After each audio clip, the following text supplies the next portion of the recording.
주의 강가로 저 십자가의 강가로 내 주의 사랑 있는 곳 내 주의 강가로 내 주의 은혜 강가로 저 십자가의 강가로 내 주의 사랑 있는 곳 내 주의 강가로 가란 나의 영혼을 생수로 가득 채우소서 피곤한 내 영혼 위에 내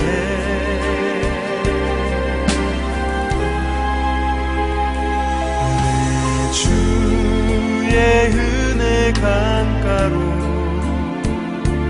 저 십자가의 강가로 내 주의 사랑 있는 곳 내 주의 강가로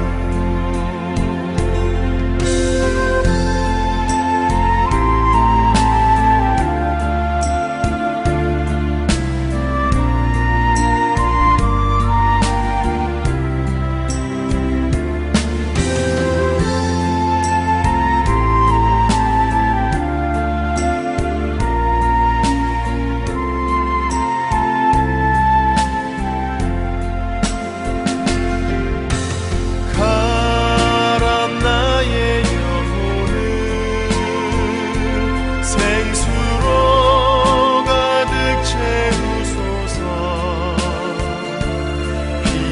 피곤한 내 영혼 위에 내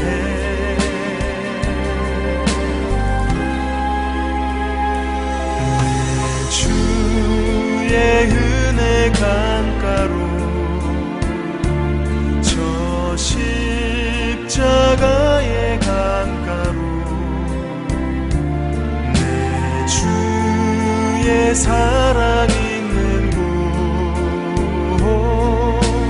내 주의 강가로 내 주의 강가로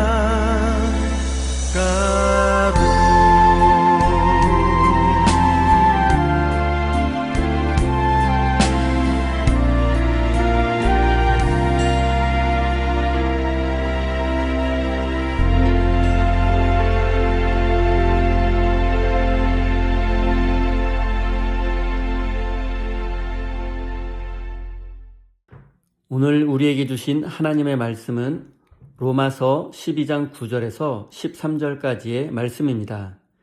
다 같이 화면을 보시면서 함께 읽겠습니다. 사랑에는 거짓이 없어야 합니다. 악한 것을 미워하고 선한 것을 굳게 잡으십시오. 형제의 사랑으로 서로 다정하게 대하며 존경하기를 서로 먼저 하십시오. 열심을 내어서 부지런히 일하며 성령으로 뜨거워진 마음을 가지고 주님을 섬기십시오.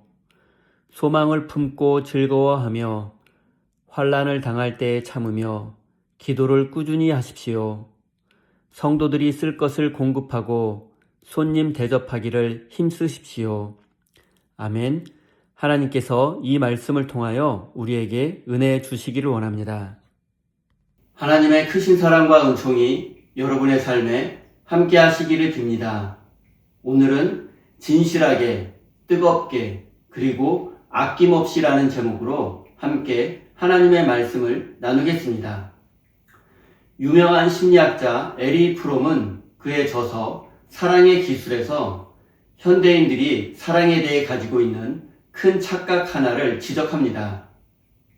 사람들은 사랑을 운명적으로 빠져드는 즐거운 감정이라고 생각하지만 에리 프롬은 사랑이 결코 자연스럽게 주어지는 감정이 아니라고 말합니다. 그는 사랑을 기술이라고 정의합니다.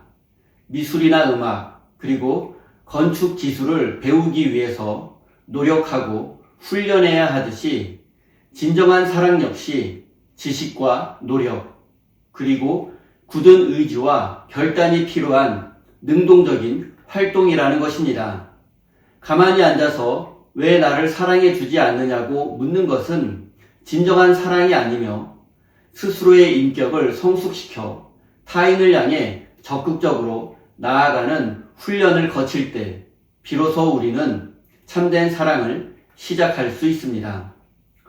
오늘 본문 말씀은 마치 에리 프롬이 말한 사랑의 기술의 영적인 완성판을 보여주는 것 같습니다. 사도 바울은 로마 교회를 향해 그리고 오늘 우리를 향해 하나님께서 각 사람에게 선물로 주신 은사를 어떻게 사용해야 하는지 그 실천적인 기술과 태도를 우리에게 가르쳐주고 있습니다. 하나님은 우리 모두에게 어떤 모양으로든 은사를 주셨습니다. 기본적으로는 생명을 주셨고 예수 그리스도를 통한 영원한 구원을 주셨습니다. 그런데 이 귀한 은사를 잘못 사용하는 사람들이 있습니다. 자기 자신을 자랑하기 위해서, 돈과 성공을 위해서, 그리고 다른 사람을 지배하는 권력으로 은사를 남용합니다.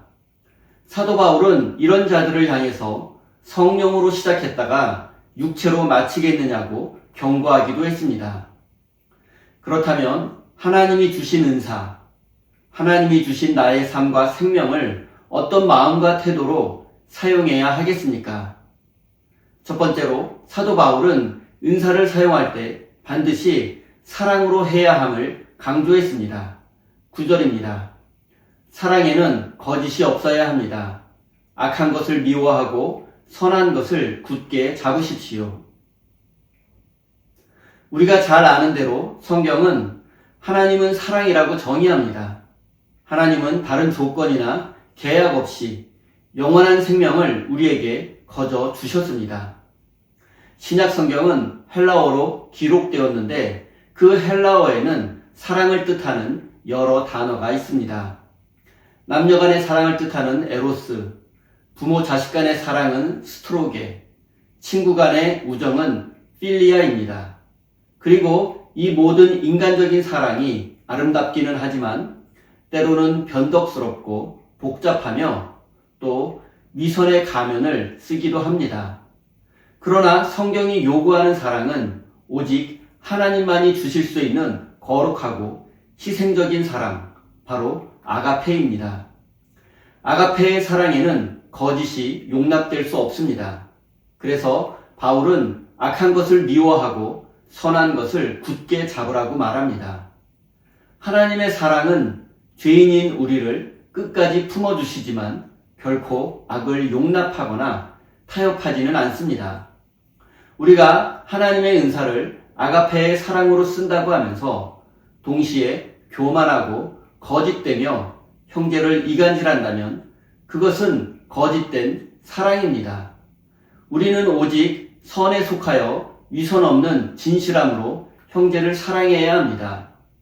나아가 바울은 10절에서 형제의 사랑으로 서로 다정하게 대하며 존경하기를 서로 먼저 하십시오라고 말씀합니다. 우리는 교만한 마음으로 결코 남을 먼저 존경할 수 없습니다.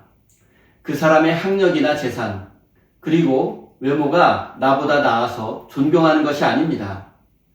성경이 지극히 작은 자 하나에게 한 것이 곧 주님께 한 것이라고 말씀한 것처럼 내 곁에 있는 형제 자매의 모습 속에 거하시는 예수 그리스도를 바라보아야 먼저 섬기고 사랑할 수 있습니다. 사랑하는 성도 여러분, 하나님께서 우리에게 주신 귀한 은사를 혹시 나의 교만과 나의 유익만을 위해서 거짓되게 사용하고 있지는 않습니까? 위선적인 사랑과 이기적인 마음을 회개하고 오직 악을 미워하며 선에 속하여 진실한 아가페의 사랑으로 형제를 먼저 존경하고 섬기는 참된 믿음의 사람이 되시기를 바랍니다.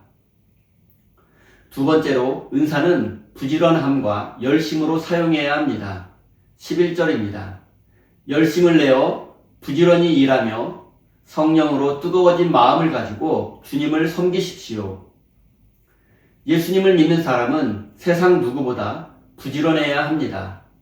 신앙생활은 게으름과 결코 양립할 수 없습니다.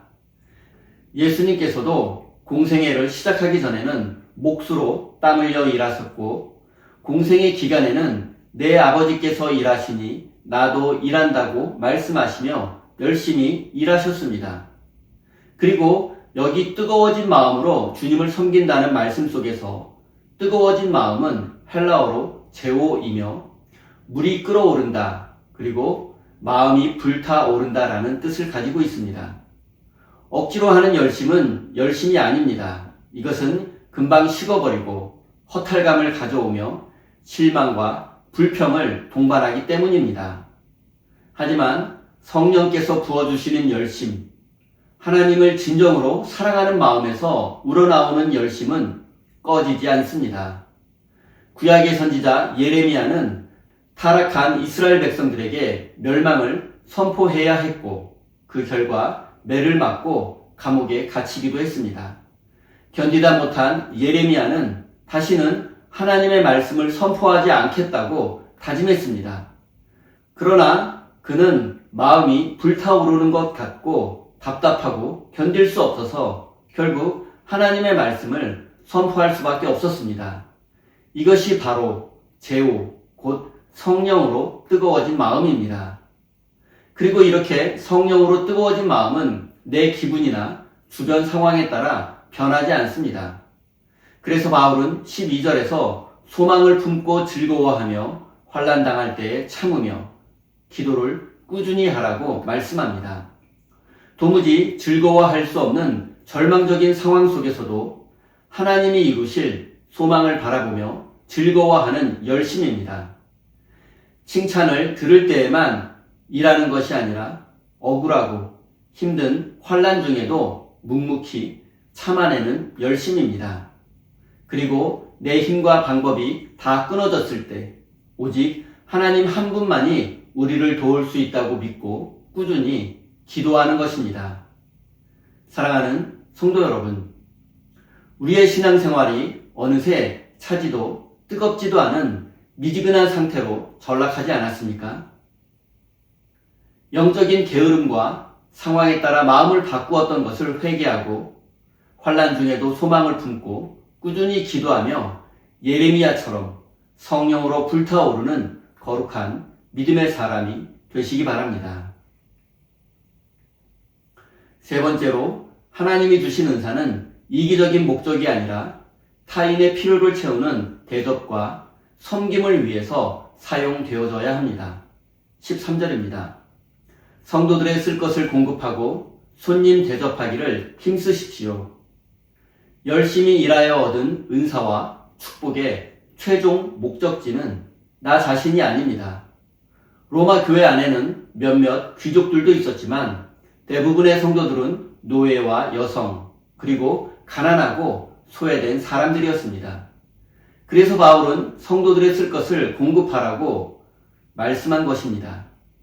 우리가 착각하기 쉬운 것이 있는데 그것은 내 쓸 것을 다 쓰고 남은 시간, 남은 돈, 남은 여유로 남을 돕고 대접하겠다는 생각입니다. 그러나 세상에 내 할 것을 다하고 남은 것으로 섬기고 봉사할 수 있는 사람은 없습니다. 진정한 공급과 대접은 내 것을 양보하고 절제하며 내 시간을 쪼개어 형제 자매를 섬기는 것입니다. 톨스토이의 단편소설 사랑이 있는 곳에 하나님도 있다에 보면 구두수선공 마르틴 할아버지의 이야기가 기록되어 있습니다. 아내와 아들을 먼저 떠나보내고 절망 속에 살던 마르틴은 어느 날 밤 내일 너를 찾아가겠다는 예수님의 음성을 듣게 되었습니다. 다음날 마르틴은 하루 종일 창밖을 내다보며 예수님을 기다렸습니다.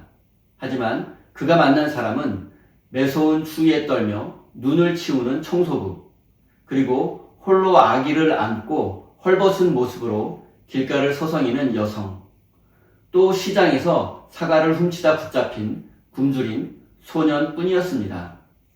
마르티는 자신이 마시려고 끓인 따뜻한 차를 청소부에게 대접했고 아기 엄마에게는 자신의 따뜻한 외투를 벗어주었습니다. 그리고 배고픈 소년에게는 먹을 것을 주고 훔친 사과 값을 대신 치러주었습니다. 그리고 이날 밤 예수님이 마르틴을 찾아와 이렇게 말씀하셨습니다. 내가 오늘 대접한 그 청소부가 바로 나였고 그 아기 엄마와 소년이 바로 나였다. 내가 지극히 작은 자 하나에게 한 것이 바로 나에게 한 것이라고 예수님은 그에게 말씀하셨습니다. 사랑하는 성도 여러분, 우리는 우리의 것을 다 채우고 난 후에 남은 것으로 이웃을 돕겠다는 이기적이고 각박한 마음으로 하루하루를 살아가고 있지 않습니까? 우리 주변에 소외된 이웃의 모습을 하고서 우리를 찾아오신 예수님을 외면했던 우리의 무관심과 인색함을 회개하고 우리의 시간과 물질을 기꺼이 나누어 성도들의 쓸 것을 공급하며 진정한 나눔을 실천하며 살아가시기 바랍니다. 이제 말씀을 맺겠습니다. 하나님께서 우리 모두에게 생명과 구원 그리고 각양각색의 은사를 선물로 주셨습니다. 그리고 우리는 이것을 영적인 훈련을 통해서 하나님의 뜻에 합당하게 사용해야 합니다. 구체적으로 우리는 첫째, 위선의 가면을 벗어버리고 악을 미워하며 선에 속한 거짓 없는 아가페의 사랑으로 은사를 사용해야 합니다. 둘째, 미지근한 태도를 버리고 소망과 인내와 기도를 통해 성령으로 불타오르는 열심을 다해 주님을 섬겨야 합니다. 셋째, 나만을 위한 이기적인 삶을 멈추고 나의 것을 기꺼이 희생하여 성도들의 쓸 것을 공급하고 나누는 진정한 섬김의 사람이 되어야 합니다. 사랑하는 우리 세인교회 성도 여러분, 이제 여러분의 가정과 일터 그리고 모든 삶의 자리에서 하나님께서 여러분에게 주신 은사를 오직 하나님께 영광 돌리는 일과 이웃을 섬기는 거룩한 도구로 사용하여 하나님의 은혜를 누리는 복된 인생이 되시기를 예수님의 이름으로 축원드립니다. 우리 다 함께 주신 말씀 가슴에 새기며 기도의 자리로 나아가겠습니다.